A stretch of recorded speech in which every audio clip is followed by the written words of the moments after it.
Hi, I'm Adrian Davis. Welcome to this video that explores CPU processing of audio DSP in an ultra-low latency environment using Dante, iLive+, and Smart. In this particular setup, we have an IDR32 that's being fed a signal from Smart, which is sending out a reference signal, getting back a reference signal, and getting a measured signal as well, so we can look at some latency. In this particular thing, you're actually seeing 2.7 milliseconds of round trip from the Dante card in the IDR through the Mac Mini server and back in 2.7 milliseconds. This is absolutely unbelievable. Let's explore, shall we? So Smart sends out a reference signal. This is split via a Y split into two places.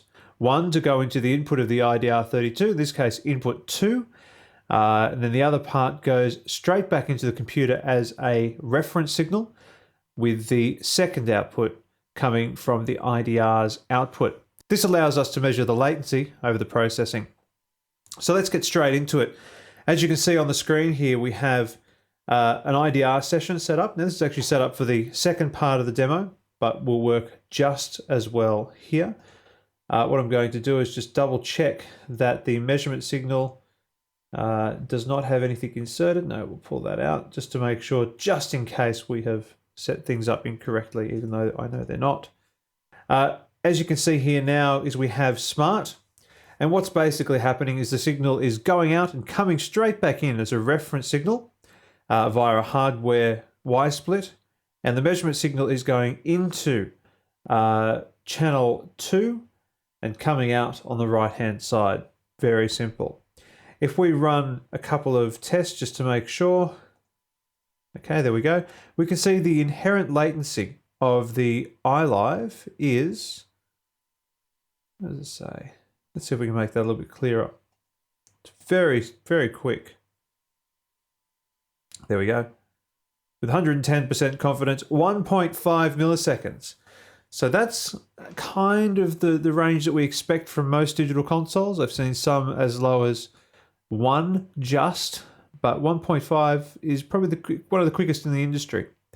One of the things I really like about this console is the fact that no matter what processing you put on, it's still 1.5 milliseconds the whole way through. Very impressive console, something I really appreciate. Okay, I'm going to go and rewire for the second test. So now what we've done is we've split that signal into channels 1 and 2. We're actually using the same analog to digital converter. So channel 2, and in channel 1 we are using preamp number 2, as we can see here. Basically this allows us to get as accurate as possible for the latency. What we're going to do now is run another test, and as we can see coming out of left and right, there is 0 milliseconds of latency. The console still has 1.5 milliseconds of latency. However, we're actually trying to determine the round trip total just for the Dante part of this test. In the IDR32, there is a Dante card fitted in the expansion slot. This is connected to a Yamaha Dante card or an ordinate Dante card. They're all exactly the same. This then sits in a Thunderbolt chassis, which allows us to put the PCIe card into a Thunderbolt format, connect that Thunderbolt cable up to our Apple Mini server, and the Mini server again is a 1.7 2.4 quad core. On that server we are running Multirack native, and what we'll do is let's switch over to that machine and have a look at some of the settings. So in Multirack native, if we go up here, we go into preferences, you can see here's the Dante card, which is a Yamaha AIC 128D. This is the one I could get my hands on the quickest. And in here, there are no real settings except for the Dante controller, which, as we can see, the PCI is going into the iLive, all 64 channels, and same for the iLive into the Dante. So it's cross-patched, ready to go. Some other settings in there while we are in there. Have a look at the clock. As we can see, the Dante is the master. That's fine. We can see there's about 158 megabits of bandwidth, both in transmit and receive. Latency, now here's where it gets very interesting. 150 microseconds on the Dante PCIe, 250 microseconds on the Dante card. The Dante card is using the Brooklyn 2 module, And this is the lowest latency we can get. As we delve in deeper, we'll show that as well. Let's go into the Dante PCIe so we can see what's going on. This is all the usual stuff. Again, you can see the product version. Something I ran into when I was first running this up was the firmware version and software version that runs on the card itself. This, despite saying that the new update is 3.7.1, it means 3.7.1.3. The reason I thought it was faulty was all to do with the firmware and software. Even though it says it's upgrading to 3.7.1, and I had 3.7.1.2 on there, it is 3.7.1.3, even if it only says 3.7.1. So always do a firmware upgrade. On to latency now. We can see that we are getting pretty much, 83 microseconds of latency average, peak of 104. That's unbelievable. Sample rate 48K as we expect, 150 microseconds on the latency setting here, only because it's directly plugged in, or you can go through one switch. I'd probably recommend higher if you're going through switches or using enterprise grade switches. But for this demo, it's irrelevant. That's showing you that particular device. Let's have a look at the iLive card now. Again, receive, transmit, nothing really crazy. You can see it is using the Brooklyn 2 module, the current software version, firmware version. This is working fine for me. Name, and as you can see, just because of the way the card is set up, we can't actually do the 150 microseconds there. And that looks all good. Okay, so we have reduced the latency to the lowest possible amount in the Dante controller. Back into Multirack now. Again, sample rate's 4800 because we are sampling at 48K on the iLive natively, and we are clocked to that. Buffer size. Now here's where some of the numbers are going to be very interesting. Pretty much for this test, I will be looking at the latency at different buffer sizes. We have reduced the latency as much as possible on the Dante side of things, on the physical Dante side of things as well, by going directly from card to card. Nothing crazy, no switches, no anything that can create latency. However, the correlation between buffer size and CPU usage is something that a lot of people have kind of touched on, but not really gone into depth with. The lower the buffer size you use, the more CPU horsepower it takes just to get the audio passing through, let alone doing any processing at such low buffer sizes. So I guess what we're trying to find now is a sweet spot between super low latency and plugin count. That's basically what we're trying to determine. For this test, I'm aiming to use C6, as that's a very common plugin. Maybe a max bass, maybe an L2, maybe an L3. Haven't quite worked out the criteria of what we're going to test. Maybe some SSLG channels, unsure yet. But let's push on. So the basic test now is going to be looking at the system usage up here, which you can already see with 2 channels is hovering anywhere between 20 and 40% of CPU usage. It's ridiculous. However, it allows us to do some amazing things. So let's re-clarify the setup. Smart sends out a reference signal. This is split into 2 channels, 1 and 2, in the iLive console. One of them, channel 1, which is our measurement channel, has an insert put in a chain here, which sends it out via port B Dante channel 1, and returns via port B Dante channel 1, as we showed before on the Dante controller. When it comes up, we'll see that. So Dante to iLive, channel 1, and iLive to Dante card, channel 1. There we are. Even though we're doing a lot more channels, this is part of the testing. At the moment, that is bypassed. So if we come back to Smart and run an impulse response, we can see it is definitely no difference in the output, even though the iLive itself has 1.5 milliseconds. Let's leave that where it is. So 0 milliseconds on Dante so far because we haven't turned it on. So I've just edited in something. I made a terrible mistake, had the measurement and reference signals completely around the wrong way. So what we'll do now is we'll rerun that impulse response without the insert. We're at 0 milliseconds. we'll switch in the insert, make sure we are on a buffer size setting of 32. And this is the most amazing number I've found in a long time for anything CPU DSP based.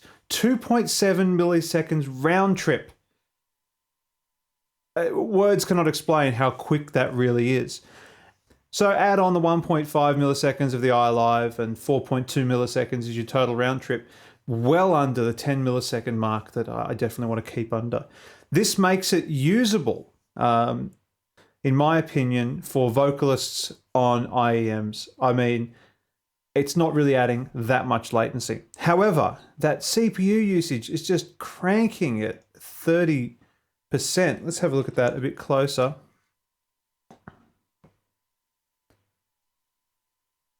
Yep, 42%, 45%, absolutely smashing. This is before plugins. Okay, so it's not really hitting the CPU too hard. Let's have a look again. You know what? These plugins are so lightweight. Okay, let's see if that's done anything to the latency.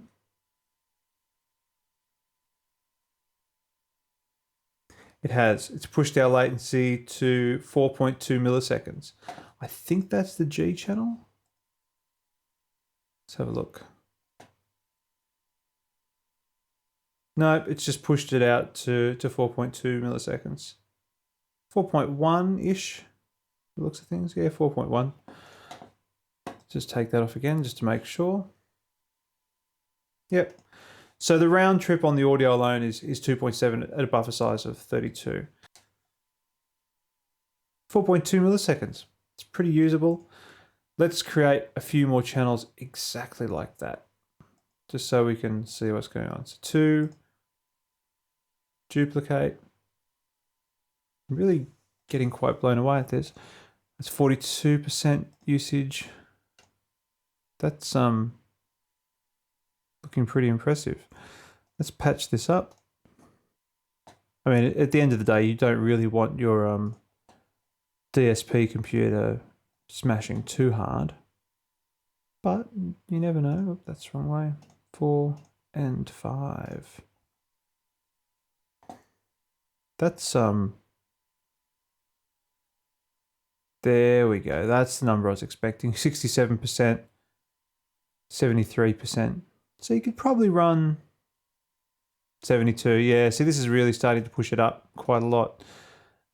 Statistics, where's that wonderful thing? Here it is. So let's actually see how much. I don't think it's touching RAM at all. No, 178 meg. I've got 8 gig in this little machine. It's not even touching the sides.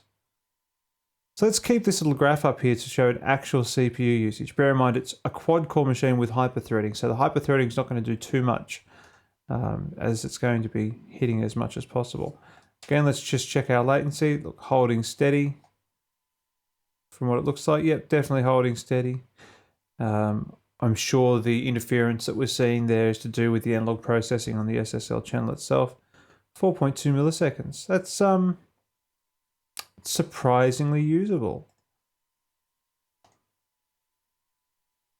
6 channels of processing. I mean, there's your main groups. Let's do a stereo channel this time. So in this setup, we're seeing pretty good performance actually from what's going on. Again, we're hitting up around the 75, 80s. This is as hard as I'd like to push any live DSP CPU, just quietly. And what do we got? We've got a whole heap of C6s, so 6 C6s and SSLG channel inserts. Then we've got a C6 and a max bass insert. We'll probably throw an L2 on there as well. Couple of little things were throwing me off. I had an L3 on the master bus and it was putting a ton of latency on. So not sure why that was. But if we go back down now to do some measurements, we should see a number emerge that we like, I hope. Yeah, that's not bad. Saying about 8.2 milliseconds, still under 10 milliseconds from go to woe, which is quite impressive.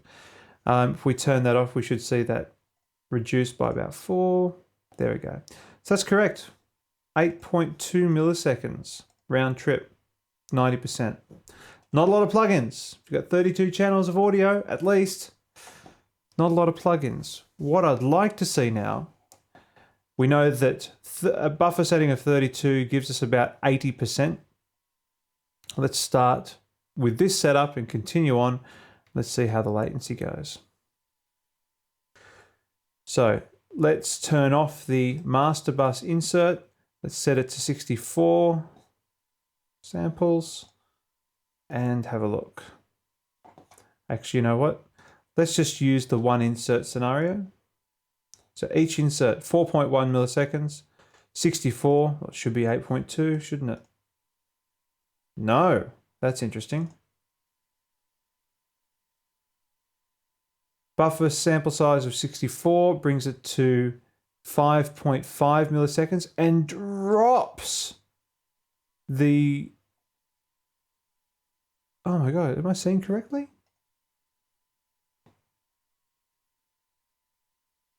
Wow, drops it from 80% CPU to 61%. That's pretty remarkable. So just by changing that buffer size and getting us to 5.5 milliseconds, we can drop it to 60, 70 instead of 80 plus. Let's push on.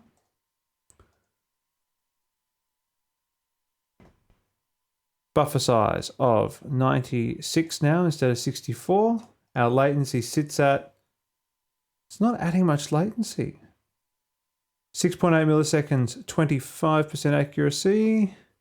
And what's it dropped our CPU usage to? 50% CPU. It's quite interesting. Make sure it's actually refreshing. Yeah, 53. So it seems by every step we've gone up so far, it's dropping the CPU by 10% and only increasing by a millisecond or two. So buffer size of 128, that seems pretty safe. Again, let's run the test. Okay, now we're getting up to the closer to 10 millisecond mark. 8.2 milliseconds in this case. Still a very usable front of house setup. Let's have a look at the CPU usage. That's interesting. How's that gone up? It's staying about the same now. So 52 seems to be 58. In fact, it's increased our CPU usage. I find that interesting. Let's press on. Let's go to a buffer setting of 192.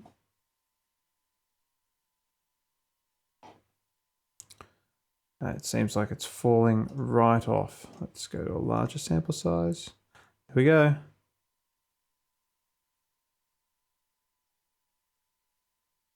It's about 10.9 milliseconds. That sounds about right. Let's do that again. Yeah, about 10.9 milliseconds. Buffer setting of 192 samples. 256. I remember my first interface that I could get 256 samples of buffer, and it was amazingly low latency. But here we are, 13.5 milliseconds. So it was about 10 milliseconds latency back in the day. This is a buffer size of 512.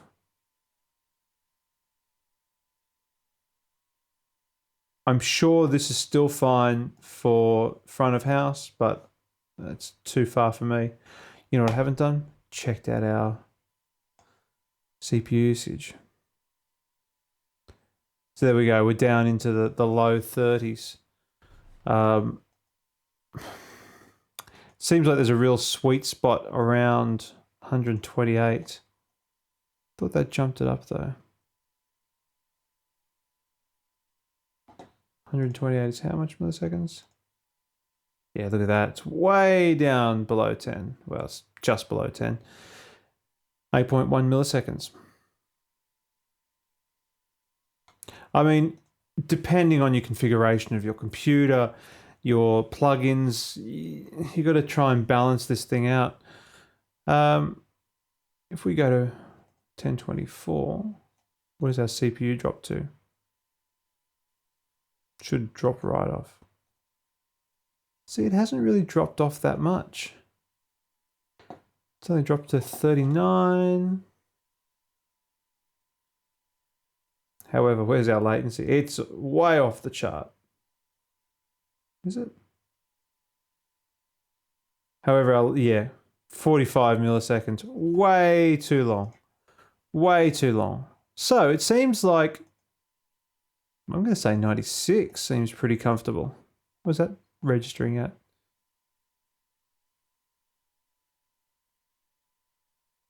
$55. That's acceptable. And what kind of latencies are we looking at? Oh. Yeah, look, that's a usable latency. 6.9, so plus your 1.5, you know, call it 7. 8.5 milliseconds, under 10 milliseconds.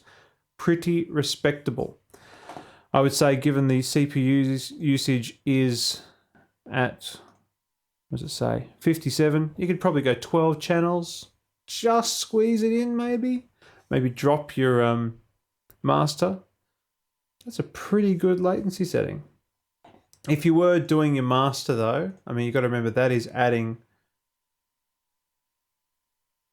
a couple of milliseconds. So 13.5 in this case. And I guess in conclusion, we're now at a stage where we can do some amazing DSP processing on CPUs and get reasonable latencies out of Dante. So good work, Audinate. Good work, iLive. Good work, Waves. It's very good to see this, and I look forward to using this on my next show. Thanks so much for watching. Thanks so much for watching. Make sure you click the like button. Make sure you click the subscribe button. Comment all below. I'd love to see anything people have to say, any questions for any further videos that you'd like to see on this. And in the future, keep subscribed. See you soon.